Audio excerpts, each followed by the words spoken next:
प्यारे बच्चों, आज हम सहसंबंध की द्वितीय विधि गुणन आगुण विधि यानी कि प्रोडक्ट मूवमेंट मेथड के बारे में जानेंगे।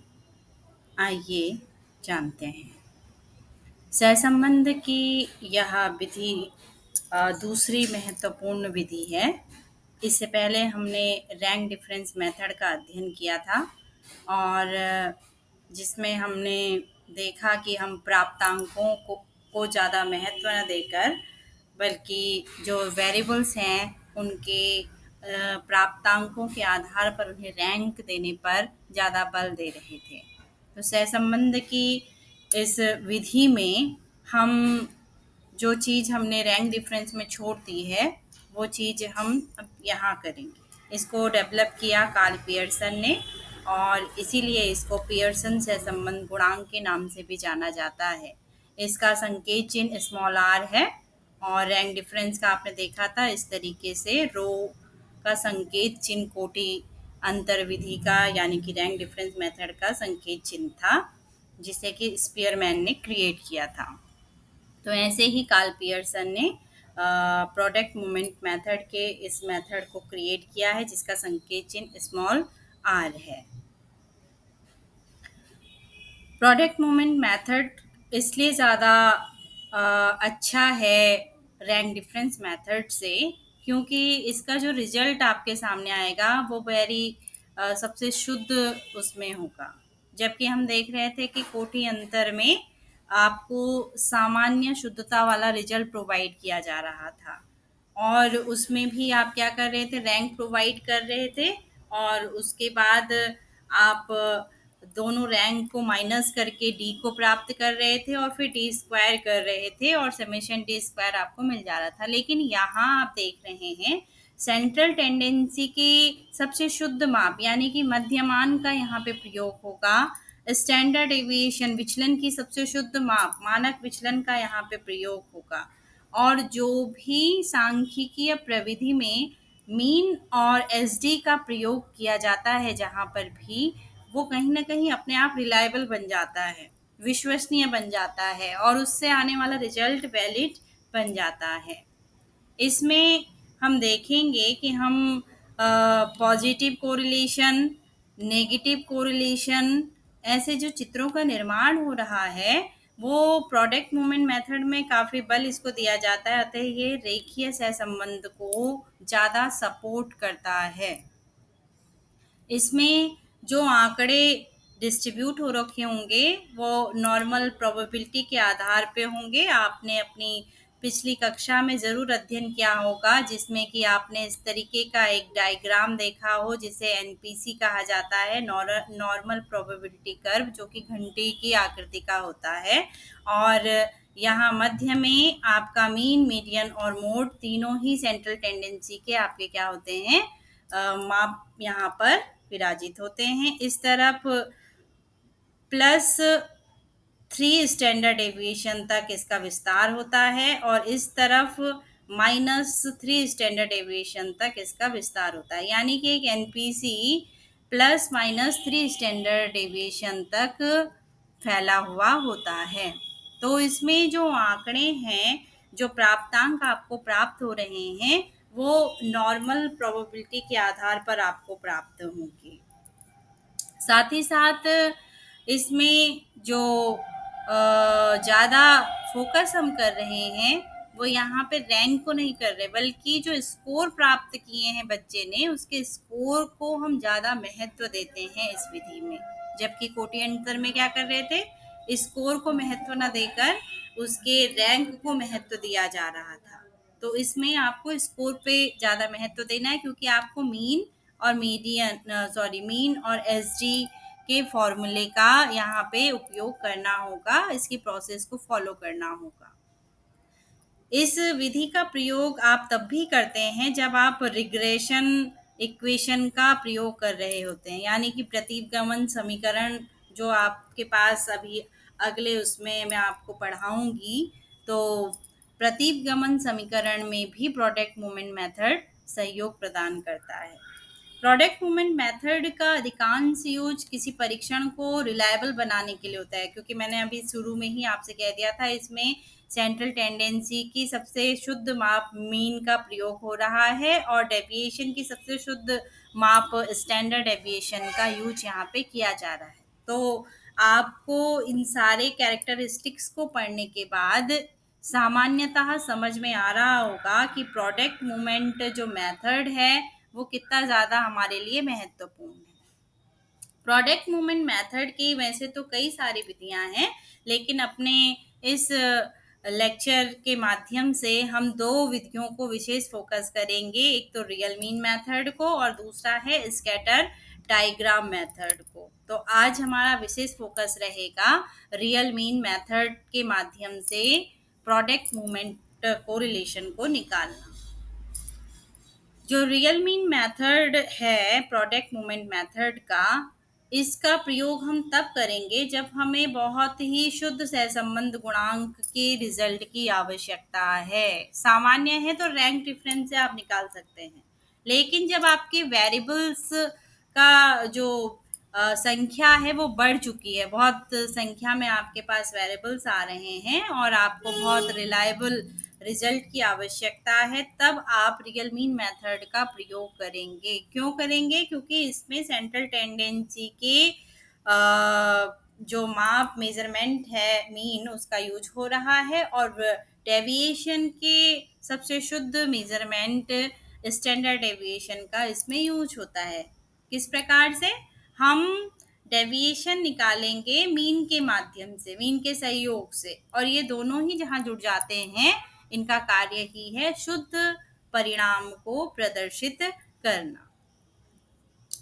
Real mean method product movement का जो सूत्र है वो है small r is equal to summation X Y या सिग्मा एक्स वाई भी से कहेंगे आप, अपॉन अंडर रूट यानी कि वर्ग लग चुका है summation X square into summation Y square. यहाँ आप आर से तात्पर्य समझ रहे हैं, जिसका अर्थ है गुणन आघूर्ण विधि से क्या निकालना? सहसंबंध गुणांक निकालना। समेशन एक्स वाई का अर्थ है एक्स और वाई के गुणनखंड से या गुणनफल के योग से प्राप्त जो वैल्यू है वो यहाँ पे समेशन एक्स वाई कहलाएगी। इसके लिए आपको x का y के साथ इंटू करना पड़ेगा। इसके बाद बारी आती है अंडर रूट की, यानी कि वर्ग निकालना है आपको। किसका वर्ग निकालना है? समेशन एक्स स्क्वायर का समेशन वाई स्क्वायर में इंटू करने के बाद जो वैल्यू आएगी उसका हम अंडर रूट निकालेंगे, और जब वो वैल्यू निकल चुकी होगी तो हम समेशन एक्स वाई के साथ उसका भाग दे देंगे। तो एक प्रश्न हमने यहाँ पे उदाहरण के रूप में लिया है। कक्षा 8 के 10 विद्यार्थियों के विज्ञान और गणित के प्राप्तांक दिए हुए हैं। प्रोडक्ट मूवमेंट विधि से सहसंबंध गुणांक ज्ञात कीजिए। विज्ञान के प्राप्तांक इस प्रकार से हैं: 12, 10, 11, 8, 7, 9, 8, 7, 6, 5। और गणित के प्राप्तांक हैं 9, 8, 6, 7, 6, 6, 5, 6, 4। तो इस प्रकार से अब हमको इसका रिजल्ट देखना है। तो सबसे पहले हम इसके कुछ स्टेप हैं जिसको फॉलो करेंगे उसको समझ लेते हैं। रियल मीन मेथड की विधि को अप्लाई करने के बाद इस विधि का अभी मैंने आपको अर्थ बताया है, तो किस तरीके से हम स्टेप को फॉलो करेंगे। क्योंकि हमें x एवं y की आवश्यकता है, क्योंकि हमारे पास जो वेरिएबल्स होंगे वो कैपिटल x एक्सिस और y एक्सिस में होंगे। यहाँ सूत्र में आपको दिख रहा है स्मॉल x है और स्मॉल y है।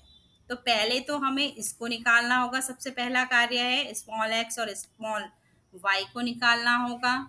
तो किस प्रकार से इसको निकालेंगे? तो जो हमारी x की वैल्यू दी हुई होगी, जैसे इसको x को हमने माना विज्ञान और y को हमने क्या मान लिया है? गणित मान लिया है। तो x के जो सारे प्राप्तांक जो आए हुए हैं उन प्राप्तांकों को हम जोड़ लेंगे।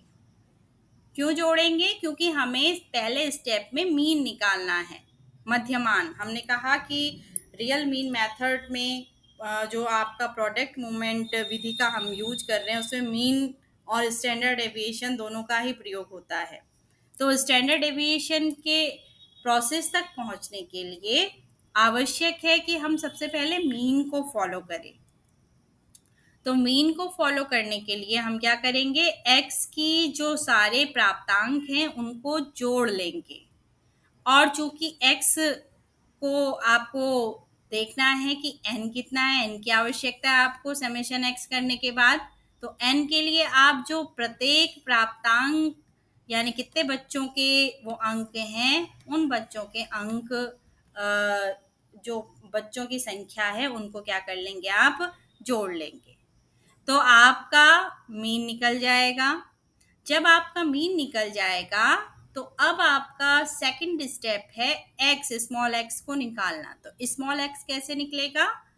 एक्स की जो वैल्यू है, यहाँ जो प्राप्तांक आपको दिए हुए हैं एक्स की वैल्यू के, एक्स की वैल्यू के प्राप्तांकों से, प्रत्येक प्राप्तांक से जो मीन निकला आपका, उस मीन को आप क्या कर देंगे? माइनस कर देंगे।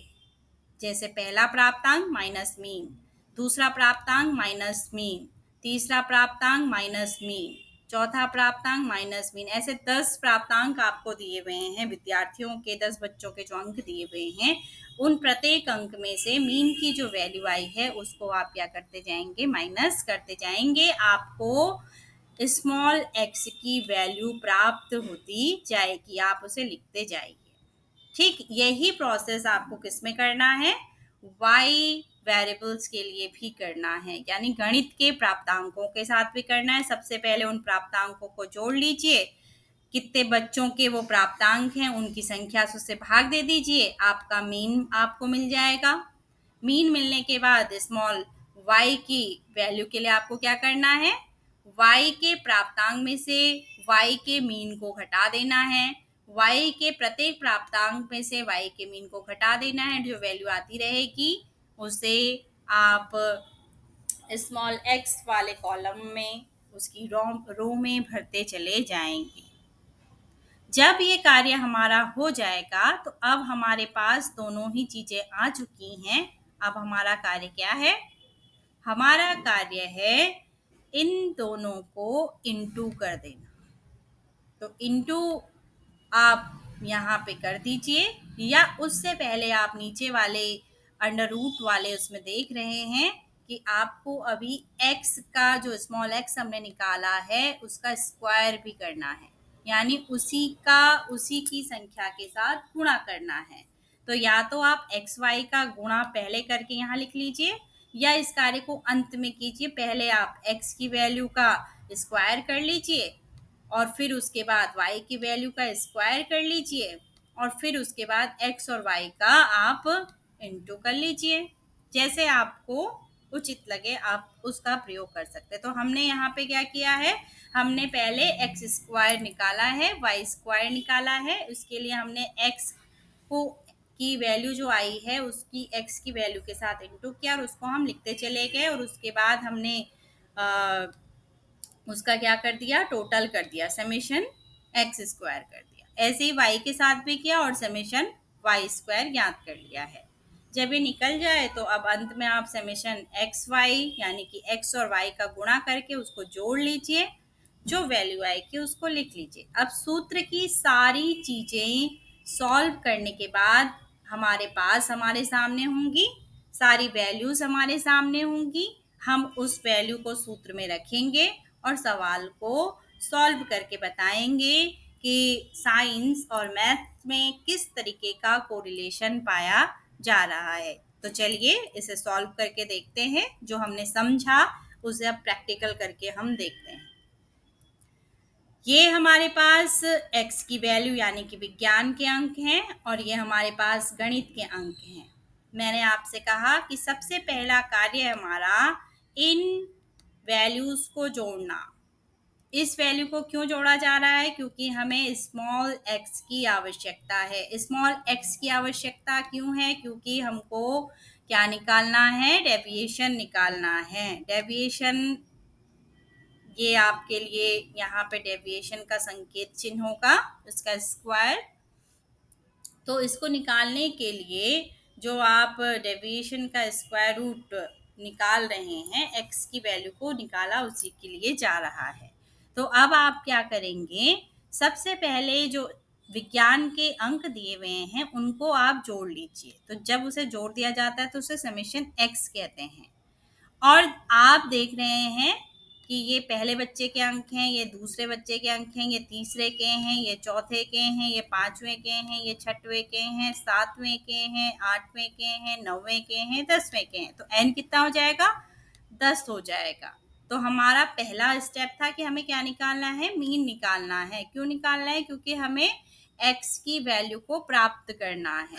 तो जब हमने 83/10 किया और भाग देने के बाद हमारे पास मीन की वैल्यू आई 8.3। तो अब हमारा कार्य क्या होगा? x के प्रत्येक प्राप्तांक में 8.3 को घटा देना है।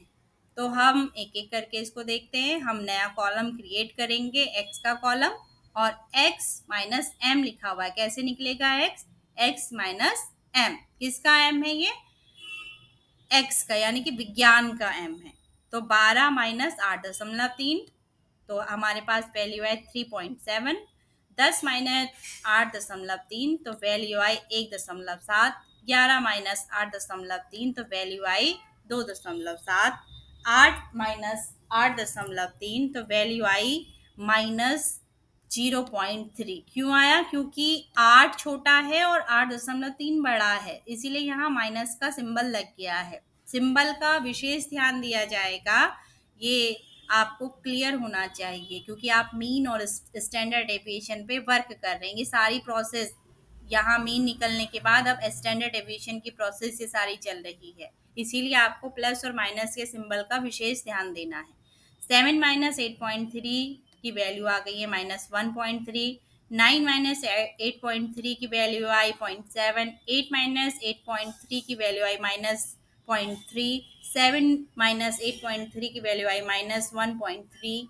6 माइनस 8.3 की वैल्यू आई -2.3। 5 माइनस 8.3 की वैल्यू आई -3.3। ये तो हमारे पास आ गया है x की वैल्यू। अब हमने y, यानी कि गणित के अंकों की y वैल्यू निकालनी है। तो फिर वही हम करेंगे, सबको जोड़ लेंगे।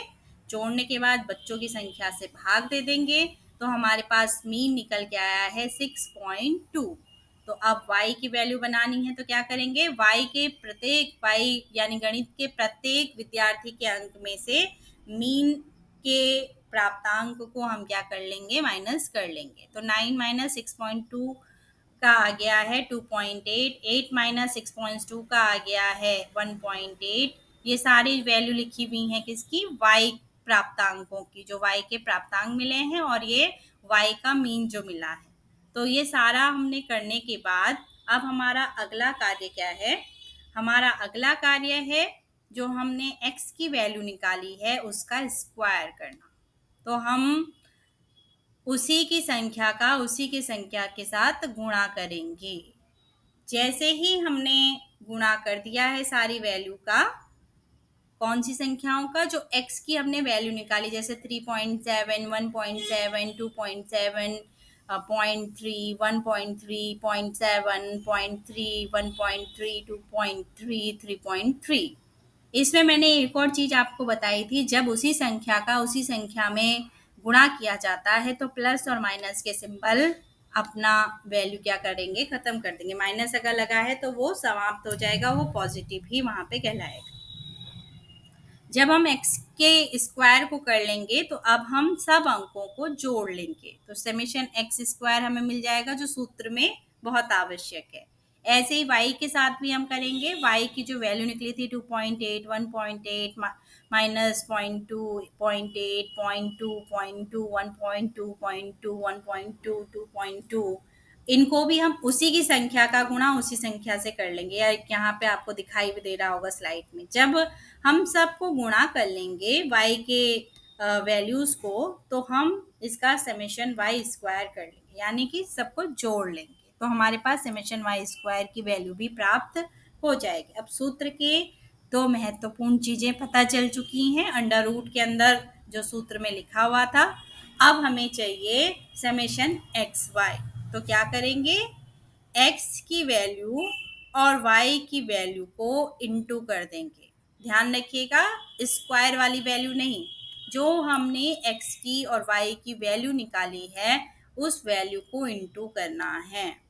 तो इनटू करते हुए आपको यहाँ पर विशेष ध्यान देना है, ये विशेष टिप्पणी के रूप में भी लिखा है। विशेष टिप्पणी में लिखा है कि जब हम समेशन एक्स वाई निकालेंगे तो हमें संकेत चिन्हों का जो चिन्ह है, जो गणित के चिन्ह है प्लस और माइनस, इनका विशेष ध्यान देना है। किस प्रकार से देना है, जब हम x और y की वैल्यू को निकाल रहे थे तो आपने देखा कि x का प्राप्तांक बड़ा था तो मीन छोटा हो जा रहा था, तब तो ठीक है। लेकिन कहीं कहीं ऐसा हो रहा था कि प्राप्तांक छोटा हो जा रहा था और जो वैल्यू है मीन की वो बड़ी हो जा रही थी। तो आप जब उसे घटा रहे थे तो सिंबल माइनस का लग जा रहा था। तो अब आपको ये विशेष ध्यान रखना है, क्योंकि आप x और y दोनों का इंटू करेंगे तो चेक करेंगे कि क्या संकेत चिन्ह या चिन्ह लगा हुआ है। जैसे पहली वैल्यू को हम देख रहे हैं 12 माइनस 8.3 बराबर 3.7, वैसी y की वैल्यू 9 माइनस 6.2 बराबर 2.8। तो क्या फॉलो हो रहा है यहाँ पे, दोनों ही x की वैल्यू भी और y की वैल्यू भी प्लस प्लस की है। तो प्लस प्लस का क्या हो जाता है, प्लस हो जाता है। वैसे ही आप फिर से इस चार्ट का अवलोकन कीजिए तो आपको दिखाई देगा कि x की वैल्यू में 7 माइनस 8.3 बराबर 1 यहाँ पे आया है। तो वैसे ही y की वैल्यू में भी आया है 6 माइनस 6.2 बराबर -0.2। तो अब आप संकेत चिन्ह की तरफ जाएंगे और देखेंगे माइनस माइनस का क्या है, तो माइनस माइनस का क्या आ गया है, प्लस आ गया है। तो इसका अर्थ है जब इसको इन दोनों को आप गुणा करेंगे तो आप माइनस नहीं लिखेंगे, तब आपको क्या लिखना होगा, प्लस का संकेत चिन्ह है तो प्लस में ये चीज यहाँ पे आ जाएगी, जो इसका रिजल्ट आएगा। ठीक, ऐसे ही प्लस और माइनस कहीं अगर संकेत प्लस का है, जैसे यहाँ हमको दिखाई दे रहा है 11 माइनस 8.3 बराबर 2.7, वैसे y की वैल्यू है 6 माइनस 6.2 बराबर -0.2। तो ये क्या आ रहा है, यहाँ पे सिंबल है प्लस और माइनस। तो क्या हो जाएगा, यहाँ पे जब हम संकेत चिन्ह लगाएंगे तो संकेत चिन्ह में हमारे पास यहाँ दर्शाया गया है माइनस का चिन्ह। अंत में जो चौथा संकेत है वो माइनस और प्लस, कहीं ऐसा हो रखा होगा कि माइनस है और कहीं हो रखा होगा कि वो प्लस की वैल्यू में है। जैसे इसी में हम देखेंगे, देखिए निरीक्षण करके आपको कहीं पे दिखाई दे रहा हो।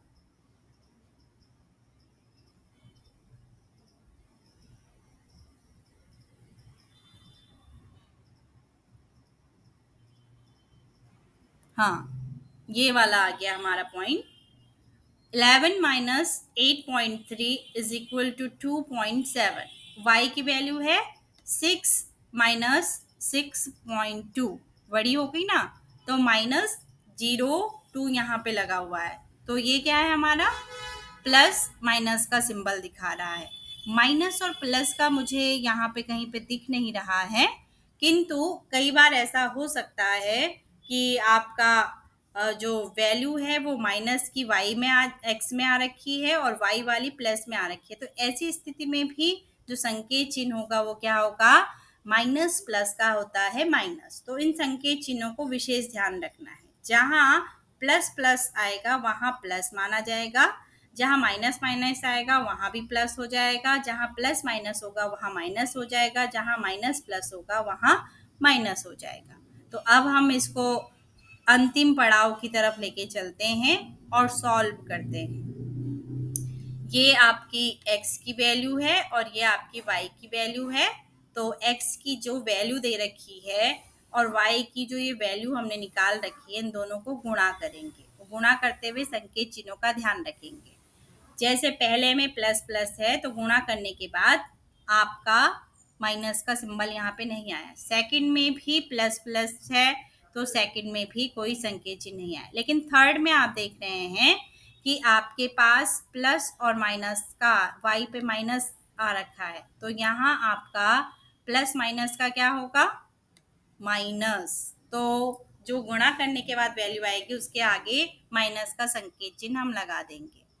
वैसे ही आपकी नेक्स्ट वैल्यू में आया है प्लस और माइनस। वेरी गुड, यहाँ पे आपको मिल गया है अगेन प्लस और माइनस।